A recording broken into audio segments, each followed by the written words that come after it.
bedroom, office, and Ollie. Okay, as soon as it pops up, come on. Can you guys see that okay? Okay, I'm going to take silence as an absolute yes, that works. So welcome to our Mastering Database Marketing for Real Estate Agents. What we're going to learn today is marketing to your database is so much easier than cold calling a lead. You need organization, you need a marketing plan, you need 4 key activities that you need to be doing, and then you need to start choosing the right CRM and start tracking and measuring your progress. This is an absolute must. We're going through constant shifts in our business. Everybody kind of freaks out every time that we go through a new cycle, but it's just completely normal that we go through these shifts in this industry. We're going now through a buyer shift where the seller's market softened a touch. Interest rates are freaking buyers out, so they're backing off a little bit, and then sellers are scared that they won't be able to sell, so they're adding more houses into the market than we were seeing just a little bit ago. So every time that this happens, we have to constantly just massage the way that we're doing business, and we can keep flowing because, in all honesty, it's not a bad thing for rates to go up. It gives us an opportunity to cool down the crazy overbuying, and now we don't have to show 50 houses to a single person. So who am I? This is slow. There we go. Obviously, I'm Julie, and I'm so glad you guys are here. I recognize, of course, plenty of you, and there's a couple of you that are brand new for the first time. So I'm a mortgage loan officer with Homebridge Financial. Carrie Ann is in this group too, and she's my direct assistant here.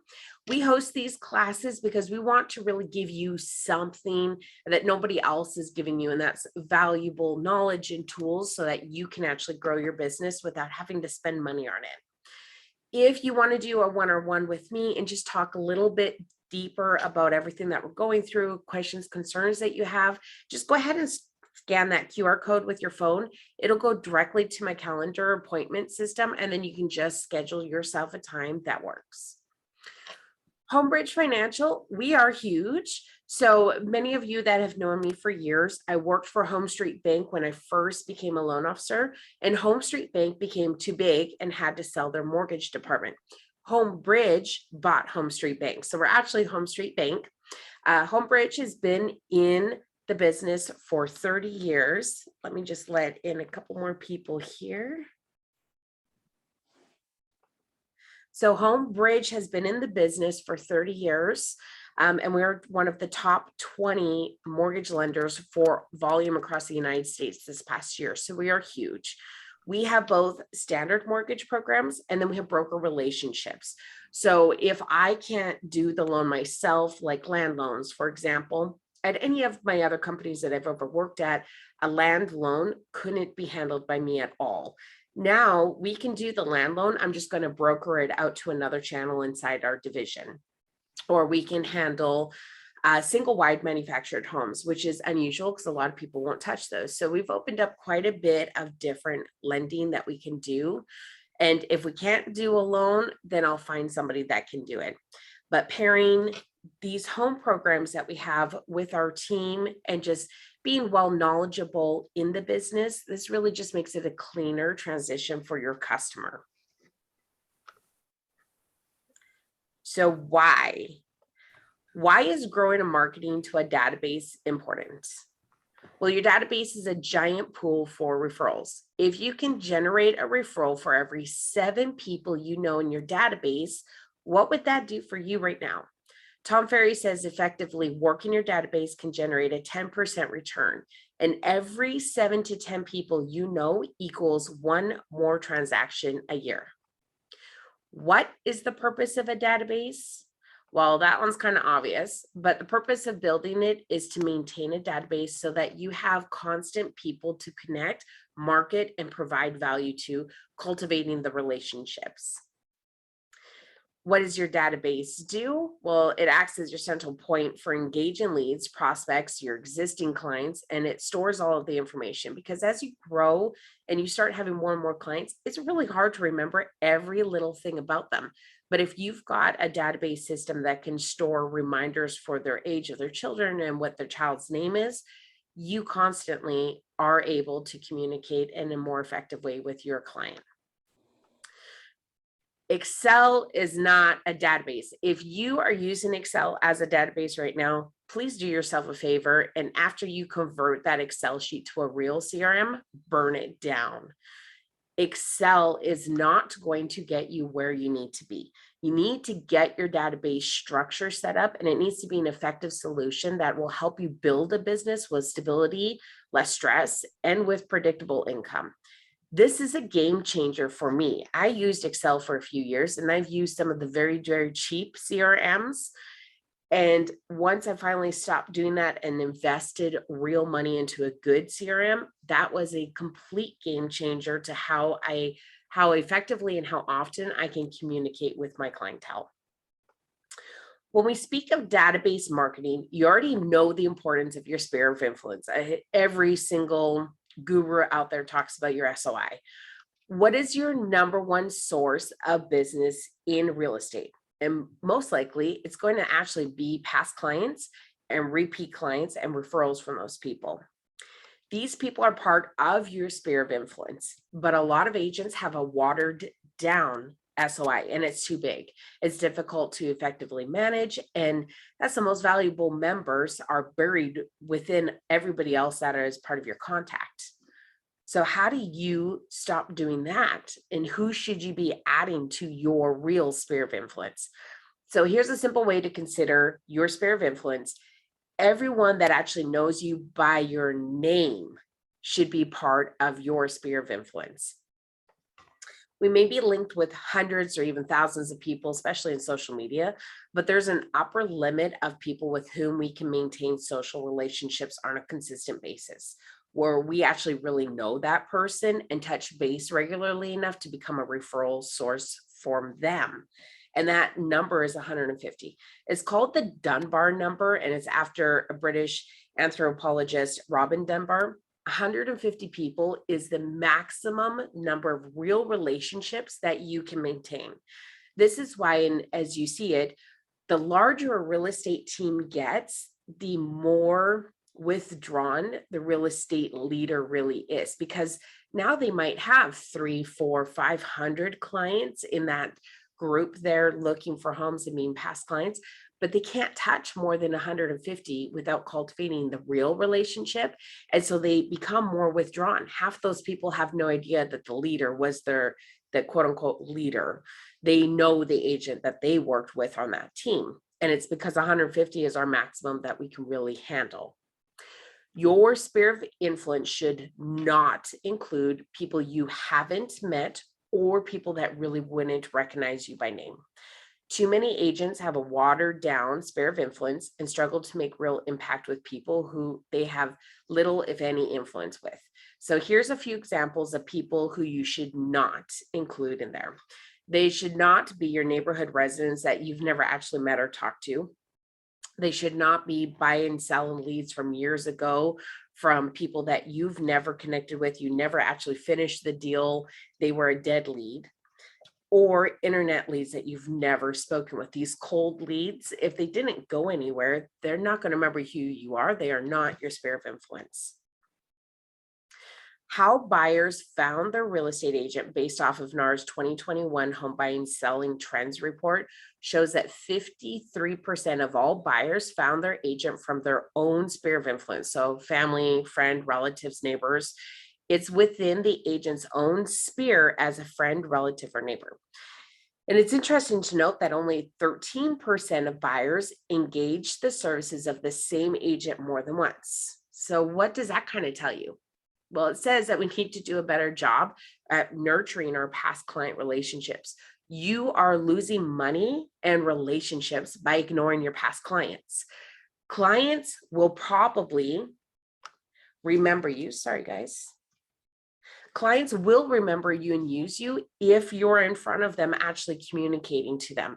But if they can't remember your name because they haven't heard from you in 3 years, no matter how great your transaction was, they're not going to reuse you. And that's why that second percentage was so low. That same report shows that 41% of all sellers found their agent from, again, their own sphere of influence.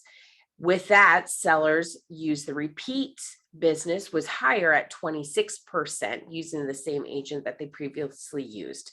And again, that's where we see from the top agents is the higher repeat rate with past clients or future transactions, because they have a larger team that is connecting more often and with more value to their past clients. The secret to repeat and referral business is simple. Stay in touch with your past clients and your sphere of influence. Agents who set time aside to follow up are most likely going to be a lot more successful than anybody else in the business. They are going to have the longest careers, the highest earnings, and the highest percentage of repeat and referral business. So they won't have to keep spending money on leads that go nowhere. If you organize your database, it's going to make staying in touch and sending relevant, engaging content a lot easier. How much additional income would you create for yourself and your family if you had an extra 21 referrals a year? That is huge, and that's sitting in your database. Here are 3 ways to keep your database organized and easy to use. So contact types, who, what, where, your lead sources, and your contact status. These aren't the only criteria to organize your database, but they are the top 3 to help you stay organized and get the most return of investment from your database. So let's kind of unpack these. So organizing your contacts can be simple. The easiest way to use is the ABC ranking. I do this every Wednesday. I reach out to past clients and I connect with my past clients based on ABC ranking. This helps me to isolate and find my top clients and connect with them easily. So for example, A category is your sphere of influence. These are your most valuable contacts, like family. Well, maybe if you like them, past clients, neighbors. Remember, the criteria for your sphere of influence is people who know you by your name, and keep this under 150 people. These are people that would refer others to you. This is why you're reaching out to them and connecting with them. The B category will still be part of your sphere of influence. These are referrals. Maybe they're farm leads, but you've actually spoken with them over the phone. People in networking groups, chamber of commerce group, open house leads that you connected with. They might refer you, but they probably need a push and a memory of who you are. Finally, the C category. These are not typically in your sphere of influence, and these are the ones you should spend the least amount of energy on. These are your online leads, your cold leads, your website visitors. In most cases, these are people you haven't even had a conversation with, or you have had a conversation, but it went nowhere. They didn't connect anything, and they're probably never going to refer you out. And that's why I categorize them ABC. So I know not to waste my time on my C's. The majority of your attention, engagement, investment should be where you receive the bulk of your business, and that's going to be in category A. So does that make sense to everybody? So this is not a requirement, but I know a lot of agents who also put a lot more value in referral rankings. There's books out there to explain how to kind of break this down even more. And as you become larger in your business, this might even be more valuable than just a sphere of influence contact. So here's some ways I know agents have ranked referrals in the past, helping you to identify your VIP client and those that you should spend extra attention to, calling them more, doing pop buys, Christmas specials to them. So A are clients that have sent you 2 or more other referrals in a single year.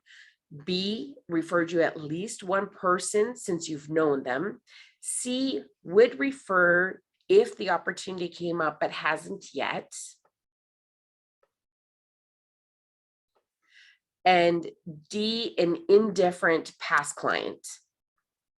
Organizing your contacts can be simple. Just start with the who, what, where information of your contact. Adding relevant details about your contacts make it easier for you to identify and effectively follow up with specific people or groups of people. Starting with who. Are they a buyer? Are they a seller? Are they investors interested in a second home?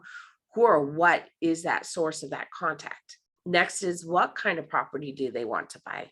What is their property needs and wants? Is their dream home, or is this a starter home? It's just the more details you have, the better you'll understand your clients and deliver results.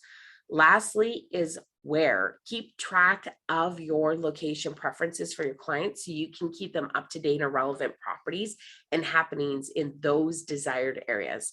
If you're an agent that markets to multiple counties, this is a great way to be able to segment out people, to send them a direct mail or newsletter specific to a county that they're interested in, and you'll know that and identify it because you've organized your contacts.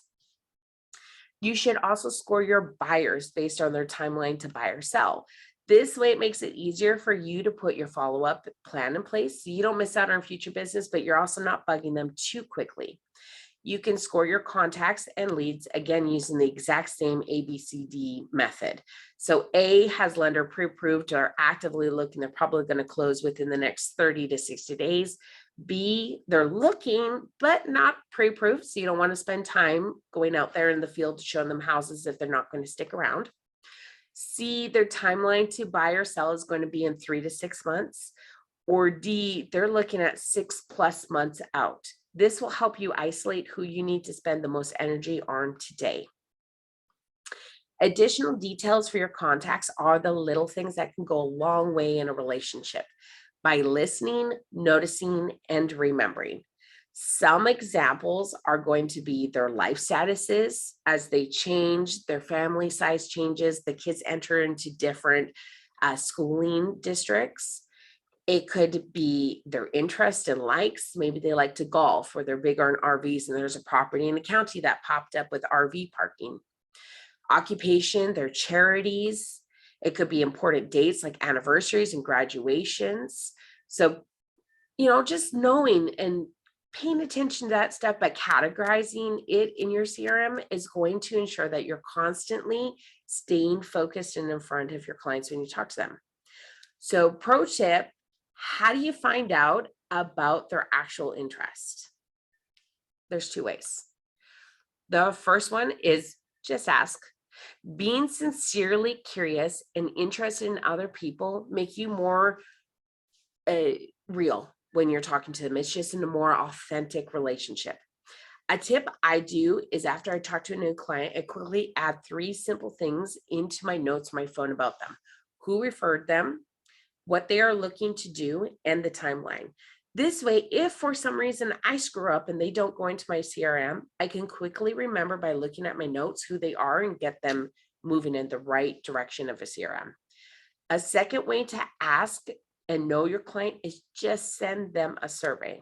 This agent from Texas, Leah, encourages her clients to reply to a survey by answering some of the questions herself: how she loves her dash hounds, her obsession with Starbucks, what her hobbies and interests are. And she includes the answers as a PDF with the survey. This takes down the fear that the clients have that she's just collecting personal information about them.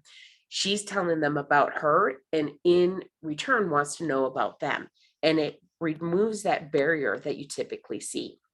She uses the totally free tool from Google. It's just Google Forms. You can create a brief survey of the questions you want to ask. Then you click send, and the survey goes directly to your clients from your Google account. Some of you may already have a CRM that allows you to create a form or questionnaire directly in there and add it to your notes.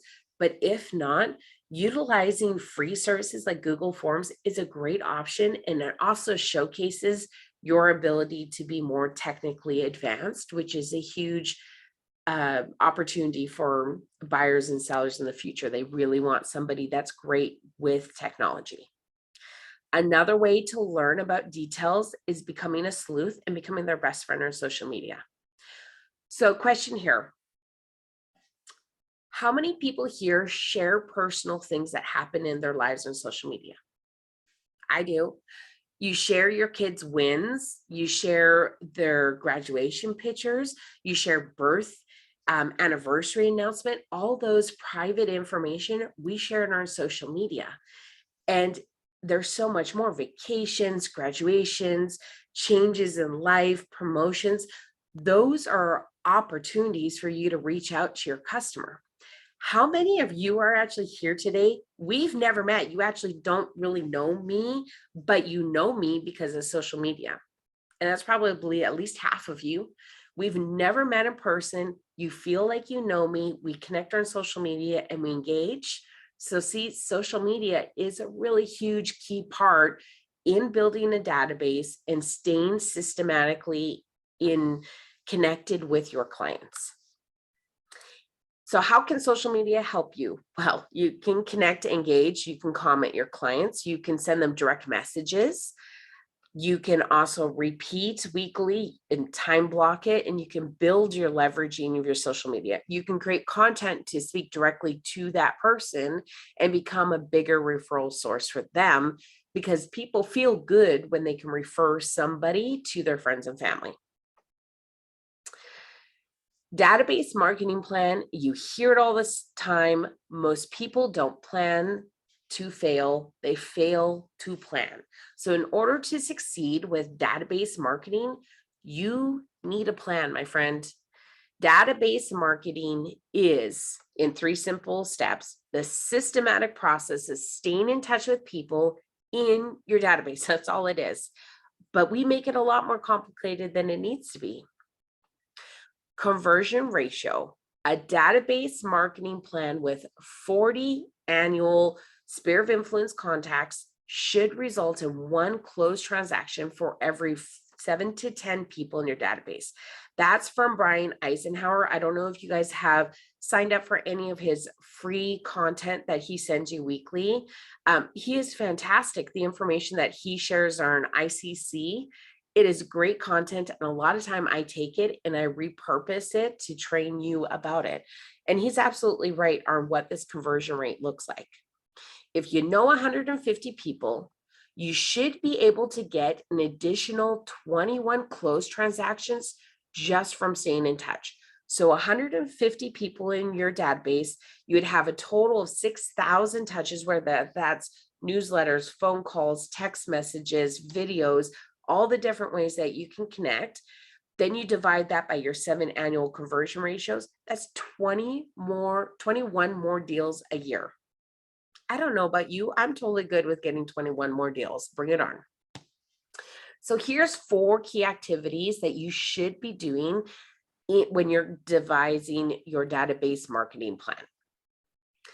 So what does it take to achieve results? Well, first is investing the time to get organized, adding your contacts, investing money in technology and people to help you grow your business. And it's really putting in the effort to learn a new technology, make daily phone calls, connect with people on social media. To me, though, that time is so much more valuable than buying cold leads that go nowhere and waste my time. So if you're willing to do what it takes and you're willing to engage with your database, you can be closing another 15, 20, 30 more loans next year. In order to generate a 10% yield from your database, you have to be in communication with each and every person in your database 40 times each and every year, which is hard to do. But here's a simple game plan. You've got emails, you got mail, you got social media, and you got phone conversations. It's not that hard. Emails are the easiest. You could do a monthly newsletter devised to your consumer. And if you have 150 people, that's 150 touches in 2 minutes after you press send. You could send out thinking of you cards, postcards, holiday cards, mail like that you could send out. That's another touch. If you're talking to your sphere of influence and your people weekly or even monthly on social media, again, that can be 1 to 4 touches a month.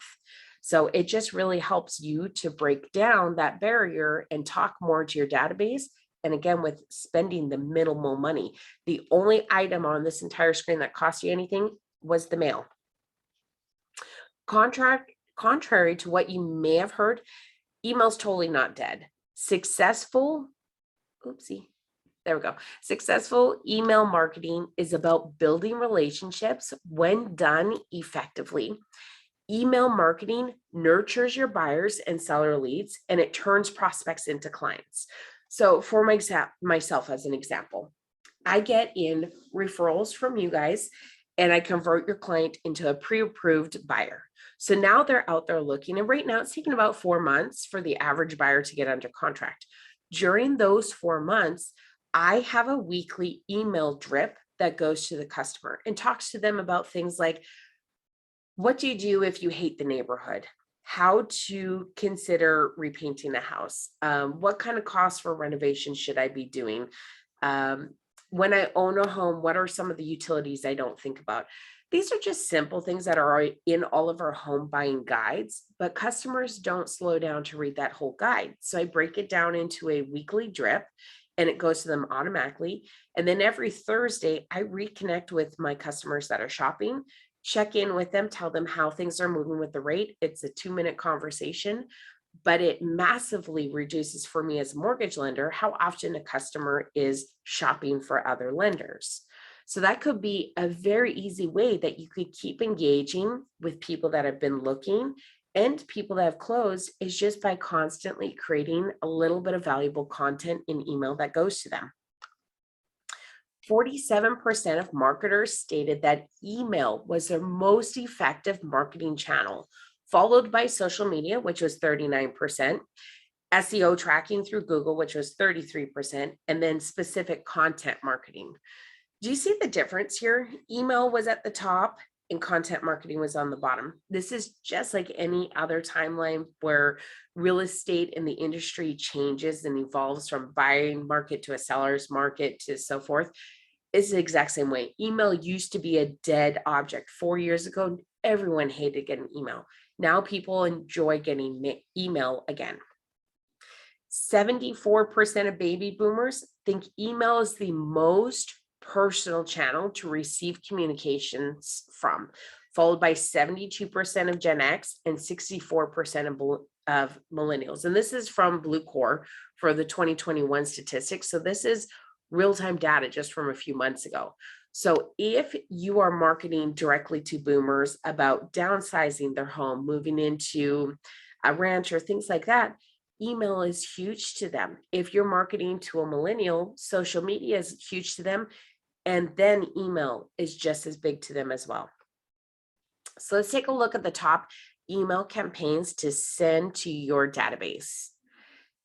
This email newsletter is the simplest form of email marketing.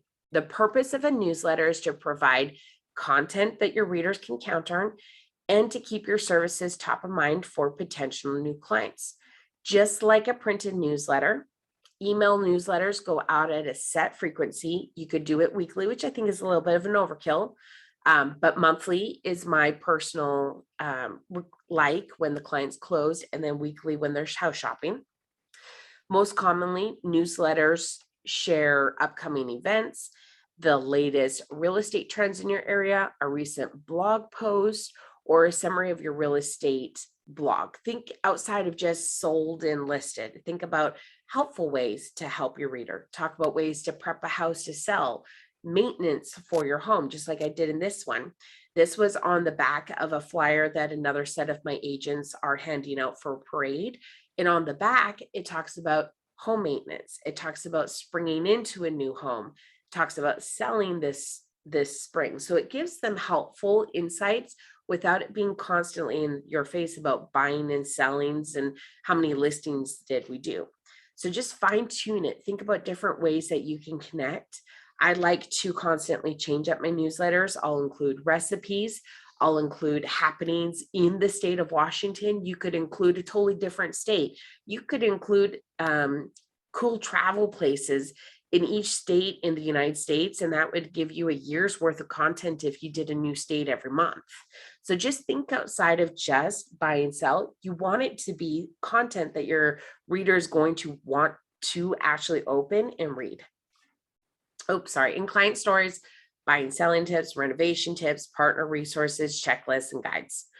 So to build your email database, first create a free download, lead magnet, or newsletter opt-in for new subscribers. So you've got your sphere of influence is going to be in there, and then you can start adding in new subscribers. So here's 2 examples. At the top is compelling and simple reason to subscribe to the list. Get the scoop on the real estate market. These people that subscribe do want to know what's happening in the market. These are people that you could add into a bi-weekly drip. So you could do a monthly newsletter to them about happenings, and then you could do a bi-monthly drip to them specific about real estate market of where they were looking. The other is a free download, and this one was just simply how to get your home ready for the market. But then that's telling you that they're interested in selling a home, probably 3 to 6 months, but it's a great time to start connecting with them and driving content to that person about selling. One of the easiest and most popular newsletters you can send as an agent is just a simple market update. There is little value in just sending generic market information. Adding your own personal hot take that puts that information into context for them helps to add trust and increases your likability with your followers. So quick hit, maybe a 1 to 3 minute video is a perfect way to do that. I do this already with my past clients using HomeBot. So when a client closes with me, we add them to HomeBot so that they get a monthly automated update on what their property is doing for value. And then I can add a video to it that is just an area market update for my clients that have already closed. So it might talk about refinancing. It could talk about cashing out some of your equity, or it could just talk about where interest rates are going. None of it is fluffy and soft like my other newsletters. This one's very specific to the point about value of their home, but they're opening that content expecting that. Here's another newsletter example from Mother's Day, and this is where that soft side comes in. So this one was a craft idea because it's Mother's Day. So it was decluttering, organization tips, talking about storage. It had a little bit of information about the agent's sale off to the side there, but the rest of it was very smooth, just to remind people of what they did without it being the only item that they see. You already know your people that are going to open this one are going to be your moms and your grandmas, but they are the people that are also going to share this. It had great other tips on there that had nothing to do with real estate, but it would be shared. Then you could think outside the box for Father's Day. That newsletter could be centered around gifts for dad, information about lawn care, grilling tips, recipes for the grill, things like that that would really be impactful about Father's Day. And then again, add a little bit of information about your market. Calling your sphere of influence is free and easy to do. You just have to pick up the phone and call. And a lot of us get call reluctance. So it's just something you have to start fighting through and get through. Aside from being in person or a video, the next best thing to being with someone is just to call them and just check in. Phone calls have pros and cons. Of course, pro, calling people is free and it's going to generate the most leads and referrals for you. Cons are you have to make time to do it. This is where most agents miss that mark. That's why just last week I posted in the Facebook group the Excel sheet, helping you just see how I time block my week. And it's because we have to make time for the things that bring money to our business. Calling your past database is going to create money for your business. You need to be consistent with calling your database. It's just a matter of time management and the math. Let's say you have 250 people in your database and you plan to call each of them twice per year minimum. That means you're going to make 500 calls to your database, or 250 people twice per year equals 500. So assuming you have 5 days of a work week, that's 250 business days per year. So to call your entire database of 250 people 2 times a year means you have to call 2 people per day. That's really not that bad. Monday through Friday, or even Monday through Wednesday, and then you could double up on some of those days. It's not that bad just to call a couple people a day. But you need to make sure you're having conversations versus just calling. And this is where personally, I find a lot of times social media is really helpful because I can connect with my past clients. I can try and call them, but if they don't call, I just shoot them an instant message, you know what I mean? We're still conversing. They respond to that. We're still having a conversation. And then on top of that, because I've connected with them on Facebook, my business posts on Facebook go right to the top of their feed. So they see my stuff more often because they have conversed with me. And same with your phones. iPhone's not tracking this as well, but Android is. So if you notice you start texting with a client, all of a sudden they pop up on Facebook as someone you should know. Android's tracking that. And it's also ensuring that when you are friends already with someone on Facebook and you're started texting with them, they'll start popping up more often in your feed to keep you connected. Just remember that the goal is to have conversations with people, not just call. So scripting, I hate scripts. I think they're absolute garbage. And this is an example of a completely crappy script, which is out there by all the big gurus because they're all big believers in having a script. This to me sounds totally sales. Hi, I'm calling because I'm updating my database of clients and notice I'm missing some of your information. That's horrible. I mean, that's just salesy. How about this? Call your clients and just say, hey, it's so-and-so. We sold your house X amount of time ago.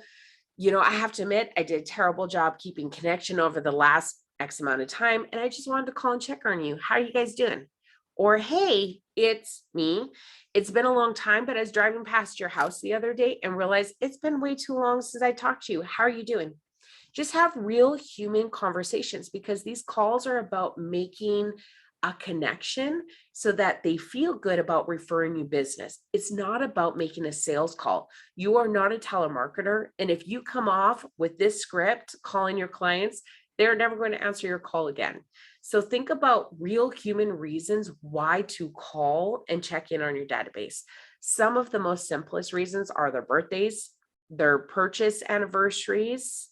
It could be reminding them that now that it's had a home anniversary, that you're going to do their annual home review and you want to schedule a time to come see them with their CMA report. It could be you saw something on social media and you wanted to congratulate them about a promotion or their kids graduating. Now's a great time to reconnect. Just be human. Don't do these crappy scripts. Throw them out. Stumble through the phone calls until you figure out your own authentic voice and just be you on the phone. Remember, creating strong, deep relationships is the key to building a strong and long business. It's equally important that you actually enjoy your business. Creating these relationships means that you have to give to clients and agents every opportunity to get to know, like, and trust you. So here's just 8 different ways that you can connect with them about being a human. And we'll make sure that you get a copy of this deck slide so that you don't have to write all these down, but just truly be you when you call them. So social media, are you seeing a pattern yet? With my webinars, this word keeps popping up all the time because social media is such a huge piece of connection. So I don't know if you saw the video I posted the other day. There is a German watchmaker. He sells watches between $5,000 and $8,000 a watch. They are very expensive. And I can't remember where he went. I think it was Iceland. And he posted on TikTok, here is where I am in Iceland. If you can find me, I'll give you a free watch. Because he wanted to show how quickly social media spreads information. I think it was 11 minutes, somebody walked up to him and said, hey, I'm here to get my free watch. In 11 minutes, somebody from a totally different country went somewhere else. Somebody that follows his stuff on social media saw it, went and saw him because they knew where his location was and connected. Social media is super powerful and it's free. Instagram's got some new feed options. This will probably need to be a class. I haven't quite figured it all out yet. I know that you can start adding favorites now to your feed. So you can add up to 50 people as a favorite. And then that way you see their stuff first. Remember, Instagram is Facebook. It's owned by the same entity. So as Facebook makes these changes, you always end up seeing them on Instagram or vice versa. But it's just another way to make sure that you're really seeing more of your connections that you want to see as opposed to outside people. So really good rule of thumb is when you do go on social media to work your social media and your past clients, set a timer so that you can really stay hyper focused so you don't end up going off onto the deep end and connecting with total strangers that aren't going to bring you any value, but you got to learn all about a new makeup technique.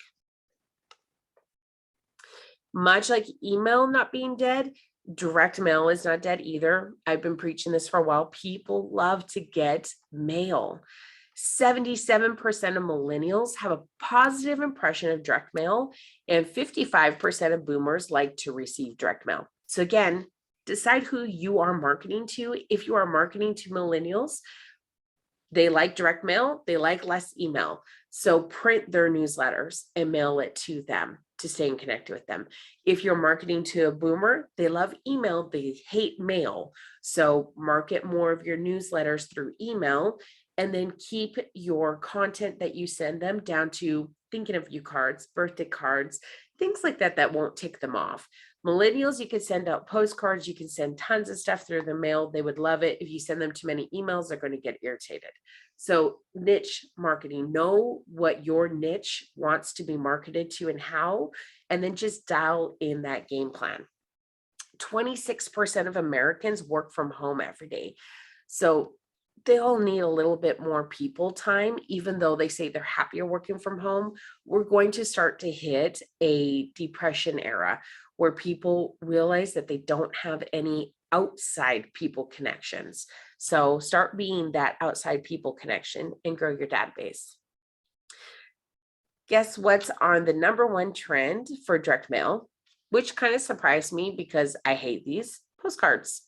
Postcards are on the rise and it's a trend. So of course, watch for when the conversion stops and again, who you're marketing to. We know a lot of people don't like to read anymore. Over the last 20 years, word count has become shortened by 62%. People have less time and attention and want to get to the point, and postcards deliver this quickly. Digitally interactive, you could drive them to a specific QR code. You could do a very simple postcard like this, virtual open house going to the neighborhood with a QR code that they could scan. And then that could go to a YouTube channel, the video walkthrough, social media subscription to a newsletter. You could get the person notified about upcoming open houses in the neighborhood if that's an area that you want to start geofarming. There's a lot of different ways that you could make one postcard work for how you want to market to in the future. Here's an example of using a QR code to encourage a CMA request too. So possibilities are enormous. Just think about who and how you want to market, and then you could start building that. Here's the example of my QR code. Again, if you just scan this with your phone, I have this specific QR code going to my real estate agent's business calendar link. I have other QR codes that go to budget books. If I'm going to be talking about credit tips, I have QR codes that will help a client download first-time homebuyer books or how to sell in the current market. Just depends on who I'm trying to market that to. I can decipher how to make that QR code. And this was free. So here's 3 different providers. I personally use Flowcode. And again, it's free. You can upgrade to have different options, but I like it. I'm cheap, so I like free. QR Code Monkey, I've never used, but they have great reviews. And same with QR Code Generator. I know quite a few people that use that one. So lastly, here are 3 bonus ideas for your database marketing plan. You can add other activities. You could do pop-bys, you could do client events and handwritten cards. But you have to just really dial down to who are you marketing to and what do they find the most value in. So for example, if I was doing a client event and my niche was first-time home buyers with a small family, I would rent out a movie theater for a kids cartoon as a client event. All of my clients get handwritten cards on their birthdays and their anniversaries. They also get handwritten cards when they become a new client with us, because that makes a huge personal connection and it's an opportunity to get them a business card. I don't do pop-bys very often, but I know for a lot of real estate agents, it is a very good way to drive more referrals and to see your past clients. So there's a lot of pieces to the puzzle, but let's just kind of put all these pieces together so that you leave here today with a plan and then you actually do the plan, because it's great that you were here. I love that you're investing the time being here, and there's a lot more people that came today that I actually thought would. but it doesn't do you any good unless you actually put your puzzle pieces together and start doing these things. So to succeed with database marketing, you need a systematic process and a plan to ensure you hit your goal of 40 touches per year per person. As you see in this diagram, there's multiple steps that happen throughout the year. You have emails, you have phone calls, social media, direct mailing, but leverage your technology and automation. That's what's going to help you with these tasks. And this is why a CRM is so crucial to your business. Here's a sample outlining some of the elements of your database marketing activities that should be in your calendar and you time block for. You will see we have sphere of influence calls happening every day, 5 days per week. We have social media engagement and posting consistently. And we have our monthly newsletter scheduled to go out. And your monthly postcard could go out too. And these are just examples. You need to decide how much you want to spend on marketing and really decide which ones you're going to be consistent at and do them. Carrie Ann's going to drop in the chat for you, as well as email it to you, the database marketing action plan and handbook. So we have a workbook ready for you to go.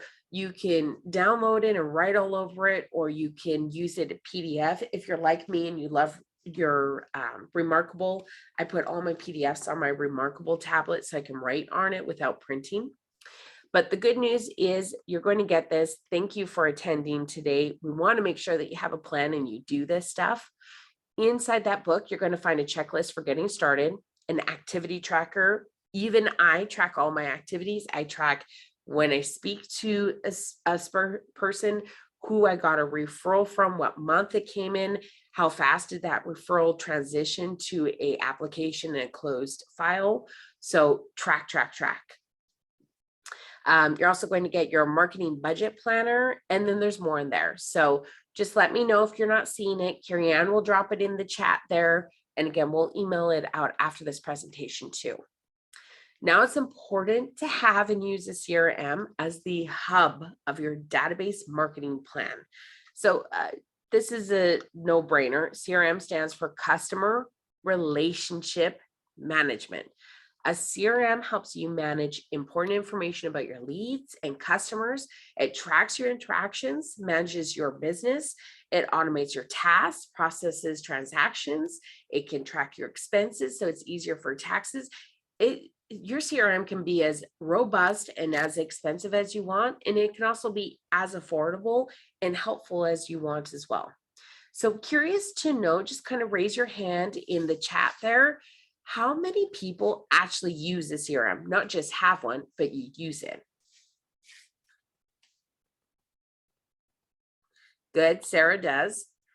Awesome. Well, truthfully, I sucked at it. I never ever used my CRM and it was terrible and my business wasn't growing. It wasn't until I really put energy into a great CRM that I started to see traction. And that's why CRM is so important. Don't worry about spending time finding the perfect CRM, and don't worry about spending time buying the most expensive CRM. Your CRM is only as good as you use it. So here's some things to think about your CRM. So your CRM should provide you with the ability to track your transactions. You should know lead sources. You should be able to manage your leads. You should be able to see client inquiries, customer contacts, marketing campaigns, and post-closing campaigns. A good CRM provides the complete picture of your sales activities. That way you can see your opportunity pipeline, your lead sources. You can love up on people that you didn't realize were huge lead sources for your business. And you could manage your leads, your campaigns, your expenses, so that you can stay on top of things instead of being surprised at the end of the year. All of those things can be managed through a single centralized platform, and it should be. Here's a short list of CRMs to consider if you don't have one. You got Follow Up Boss, Line Desk, Top Producer, Boomtown, Contractuality, Revolve, Pipedrive, Property Base, Buffini. Before I have, right now I have a special one that's just built for mortgage loan officers, but before that I used Buffini. Buffini is the only CRM I ever found that actually has a map of your clients. So you can pull up a Google map based on where you are right now, and you can say, show me all my VIP A+ clients, and it gives you an exact map of where they are. So that way you can map directions to each location for Popeyes. Buffini is a fantastic CRM. I think it was maybe $149 a month. It tracks your goals, your expenses. It tracks your relationships. It has an email system built into it so you can send out newsletters easily. It has everything built into it, and they mail you out cards every month so you can handwrite love notes to clients. So if you don't have a CRM, or these CRMs that are on here are way too expensive, get Buffini. It was really, really good and really affordable. So here's what we covered today. We're organizing your database for success, your database marketing plan, your 4 key activities that you need to do for your plan, choosing a CRM that's right for you, and tracking and measuring to improve your results. So let me know in the chat, was today a good use of your time? Did you learn something here that you haven't thought of before? Or do you have a great takeaway that you're going to take away from this? What was your one big aha moment that you got today? And truthfully, if you're looking for a relationship, I'm very picky on who I partner with. As the real estate agents that I work with, I pour my whole heart into. So if you're looking for somebody that's going to help you better cultivate relationships with leads and just be a true partner in helping you grow your business, again, use that QR code. Book a call with me on my calendar that's based on a time that's going to work for you. And let's really dive into your business. Let's figure out where you're struggling. Let's figure out what you need help with. Let's figure out how we can do some of these things together to help you grow and move into what you want in your life. So I'm going to stop sharing. Let me just see if there was any questions. Joe, I absolutely love you. You're always just my best friend. You always come to all of these. Carrie Ann will send out the book. Brandy, definitely you need to use a CRM. Definitely reach out to me too, and we can kind of walk through some of those. We all know Joe is not organized, but I know she's been working on it. So kind of questions, does anybody have any questions or thoughts or any takeaways that you guys want to talk about more? You can definitely take yourself off of mute too, and just kind of hit me with any questions that you have. I just wanted to say thank you for this, Julie. And I've done this in the past, but I've gotten kind of out of it recently just because life's been crazy. And so this is a reminder that it really does work. And it's a great way to authentically grow your business. It really is, because at the end of the day, we spend so much time working. I don't know about you guys, but I work probably a good 70 to 80 hours a week. And it is long days. It's every single weekend. It's every single night. Carrie Ann will be off and she'll start messaging me like, wow, girl, you're working again, because it's what we have to do in our business to grow. But if we can take a little bit of that stress off, or we can enjoy some of those conversations more, especially deep diving into our database and talk to people that we've actually already served and we like, it'll make our jobs less crappy at the end of the week.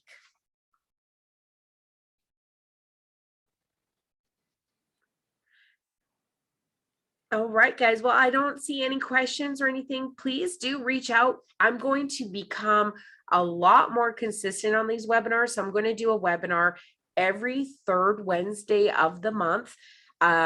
Next month, I haven't figured out what it's going to be yet, but I think it's actually going to be something driven more towards home ownership. I have some consumer webinars coming up that I'm going to be doing. So those are things that I actually want to start teaching you guys a little bit more about, maybe how mortgage insurance works, how down payment programs work, different ways that you can use equity, how to do appraisal gap contingencies, things like that. So I'll work on some great content to bring for you guys. And then we'll do this every third Wednesday of every single month at 11 o'clock.